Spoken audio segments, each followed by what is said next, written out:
Edward Hopper's world was New York, and he understood that city more than most people. He understood that even though you may live in one of the most crowded and busy cities on earth, it is still possible to feel entirely alone. This painting was completed on January the 21st, 1942, just weeks after the bombing of Pearl Harbor and America's entry into World War II. That's not to say the war was a direct influence, but the feeling of dread many Americans had surely infused the painting. Afraid of air raid attacks, New York had blackout drills and lights were dimmed in public spaces. Streets emptied out and Hopper's city was effectively dark and silent.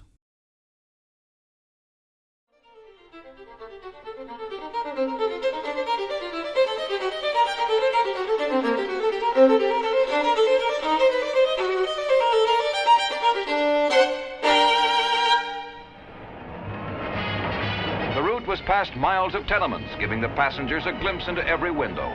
All the tenement dwellers got in return was a feeling of being close to the passing parade. Edward Hopper took the elevated L train to work for decades. In his 40s, he was a failure who couldn't sell a painting. He hated his job as a magazine illustrator, but he needed the money.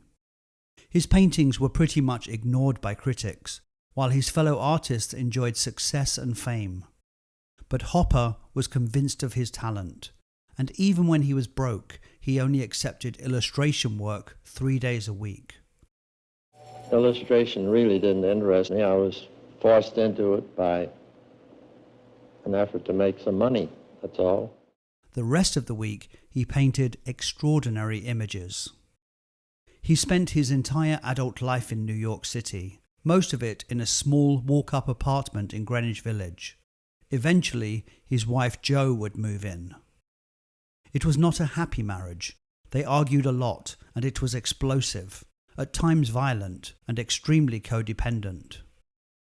They would sometimes not talk to each other for days, and spent much of their marriage in silence. We see this reflected in the disconnected and unhappy couples he portrays time and again in his paintings. Couples who may share the same space, but inhabit different worlds. Then in 1924, at the age of 42, he had his first sellout show, promptly gave up his illustration and devoted his life exclusively to art. He married Jo in 1924, the same year he got his solo show. They were both in their 40s when they married, and they would stay together for 43 years. Before they married, Jo was a moderately successful artist, and it was her who introduced him to curators at the Brooklyn Museum, who bought one of his paintings and launched his career. It was down to Jo that Edward became a success, a fact he never thanked her for. It seems to me that women are the ones that show the gratitude. In fact, Edward, a gloomy and silent figure, would spend their marriage constantly belittling and denigrating his wife and her artistic talents. Jo would respond with verbal assaults of her own. She was possessive and jealous and refused to allow other women to pose for him. She was the model for every single one of his paintings, including Girly Show when she was 60 years old. Their unhappy marriage almost certainly contributed to the artist depicting figures who seem emotionally unresolved. In Hopper's paintings, couples are not communicating, touching, or displaying any affection. Relationships are ambiguous. Characters do not interact with each other. They are disconnected both from themselves and from us. Jo and Edward Hopper loved the theatre and movies, and Nighthawks suggests to us a scene on an illuminated stage, as if we are watching in a darkened theatre.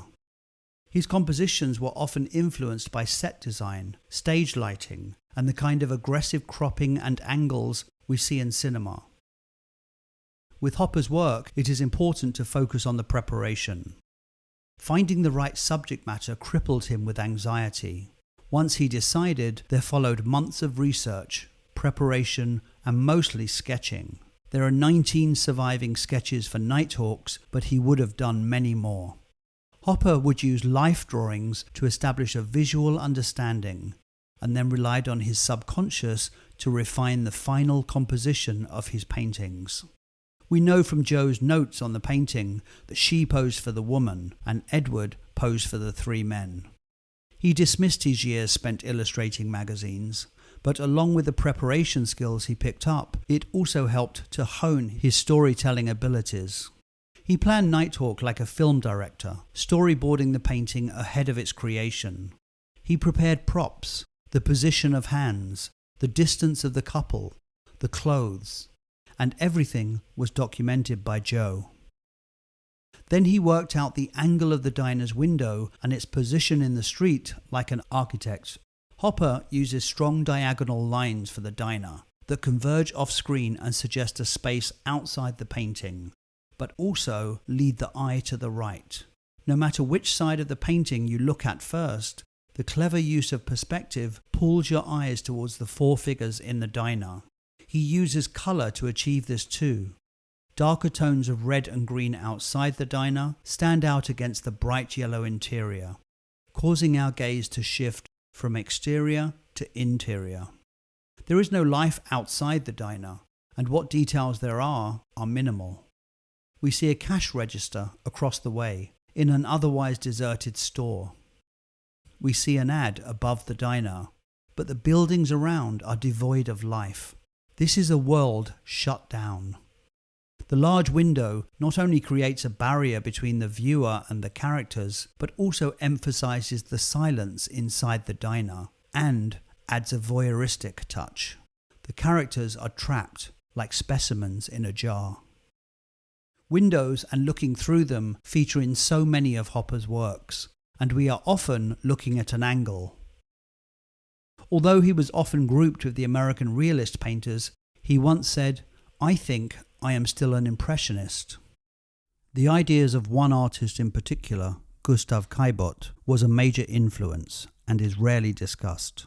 His works often feature the window motif, but we can also see his influence on Hopper's loose brushwork, his use of saturated colour, his urban settings, and his perspectives. Like the Impressionists, Hopper was obsessed by light. The year before Hopper painted Nighthawks, Café Terrace at Night by Vincent van Gogh was exhibited in New York, which we know Hopper saw and admired. Both scenes are lit by artificial light, gas lamps in Van Gogh's case. In Hopper's diner, the light source is neon light, a relatively new thing in the 1940s, which gives it an eerie glow, like a beacon on the dark street corner. The nighttime setting is melancholic and enhances the emotional content of the work, suggesting danger or uneasiness. Hopper often portrayed a specific time of day in his paintings, and nighttime seems a particular time of anxiety for him from early on in his career. If you are looking for a door to welcome us in, there just isn't one, to go in or out. The diner is hermetically sealed, effectively keeping the viewer at bay. We can only stare in from the outside. The door we see probably leads to the kitchen. What really interested Hopper was emotions and interpersonal relationships. He was drawn to the lives of people he'd seen through the windows on the L train, in offices and in restaurants and apartments. The characters are in their own worlds. As is usual with Hopper, there is no sign of conversation amongst them. Tension somehow radiates from them. He specialized in these open-ended narratives, which demand the active role of the viewer in completing the story.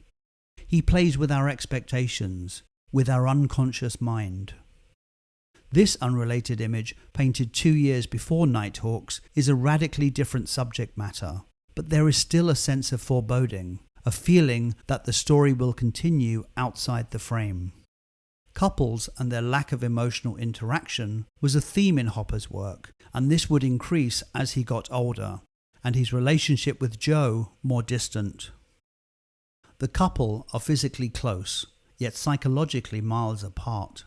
Are they even a couple? At first, we think their hands are touching, but they are not.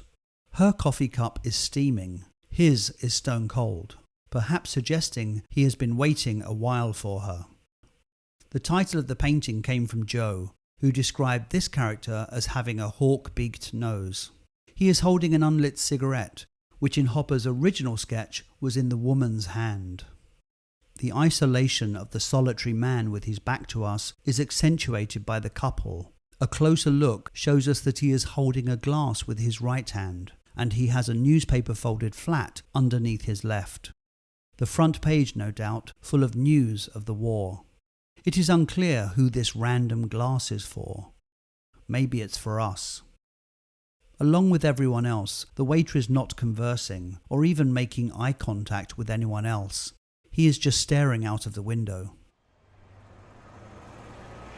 Ever since he painted Nighthawks, people have tried to work out the exact location of the real diner. Following hints the artist gave in various interviews, people spent months trudging around New York without success. That's because the diner never was in New York. It was always in the same place, inside Edward Hopper's head. Hopper was a fan of Ernest Hemingway's short story The Killers from 1927, which is considered an inspiration for Nighthawks. It tells the story of two thugs who enter a diner in search of their next victim. The classic 1946 movie version was in turn inspired by Hopper's Nighthawks. The quintessentially American artist loved cinema, and cinema, that quintessentially American art form, loved Hopper. He often went to the cinema alone at night in search of inspiration.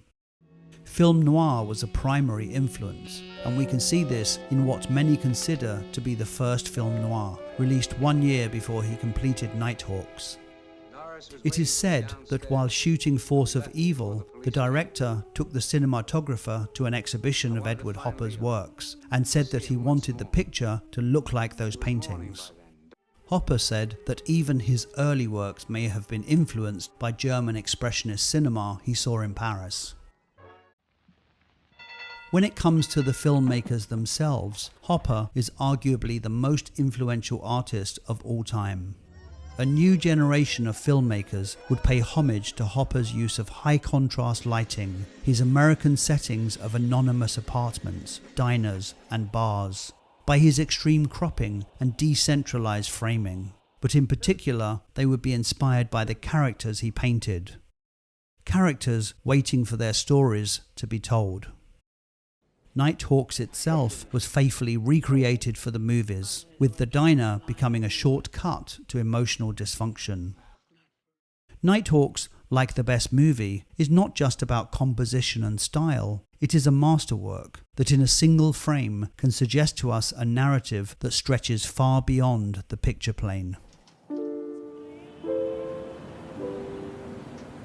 It's probably a reflection of my own, if I may say, loneliness. I don't know. With Nighthawks, Edward Hopper captures a world of loneliness, isolation and quiet anguish. The painting, an immediate success, was bought by the Art Institute of Chicago, where it still is today. Hopper, the quiet man of American painting, projected an everyman image. But he was a complicated and troubled man. He was an intellectual who struggled to find inspiration and grappled with meaning. His works took months of preparation and hard work, and he only produced about 5 paintings a year, sometimes less. He often felt like an outsider himself. At 6'5", he was an exceptionally tall man, and by the age of 12, he was already 6 foot tall. A fact that certainly contributed to his growing sense of isolation and loneliness. Painfully shy, he was a loner from an early age. This continued into adulthood, and he was deeply introverted and uncomfortable in social situations. When he married Jo, it would seem that his years of loneliness were over. But as many people discover, you can be in a relationship and still be utterly alone. Hopper's paintings demonstrate to us that these feelings are normal, that loneliness or feelings of isolation are commonplace.